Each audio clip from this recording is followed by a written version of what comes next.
সচিবালয়ের স্বরাষ্ট্র মন্ত্রণালয়ের সভাকক্ষে স্বরাষ্ট্র উপদেষ্টার সভাপতিত্বে অনুষ্ঠিত হয় আইনশৃঙ্খলা সংক্রান্ত কোর কমিটির বৈঠক।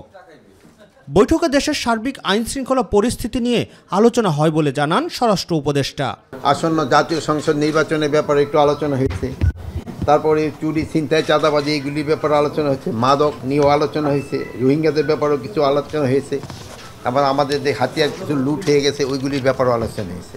অসুরের মুখে দাঁড়িয়ে এবং চট্টগ্রামকে অশান্ত করার চক্রান্তের পেছনে ফ্যাসিস্টের দোসরদের মদত রয়েছে বলে মন্তব্য করেন তিনি। ধর্ষণের অভিযোগ তুলে পার্বত্য চট্টগ্রামকে অশান্ত করা এবং শারদীয় দুর্গাপূজার মণ্ডপে অসুরের মুখে দাড়ি লাগিয়ে সাম্প্রদায়িক সম্প্রীতি নষ্ট করার চক্রান্তে পেছনে ফ্যাসিস্টদের দোসরদের মদত রয়েছে, যা ইতিমধ্যে প্রতিমান হয়েছে। এসব ঘটনায় জড়িতদের শনাক্ত করা হচ্ছে বলেও জানান স্বরাষ্ট্র উপদেষ্টা। প্রত্যেকটা ক্ষেত্রে জিডি করা হয়েছে, ইনভেস্টিগেশন চলতেছে। রাকিব হাসান, মাই টিভি, ঢাকা।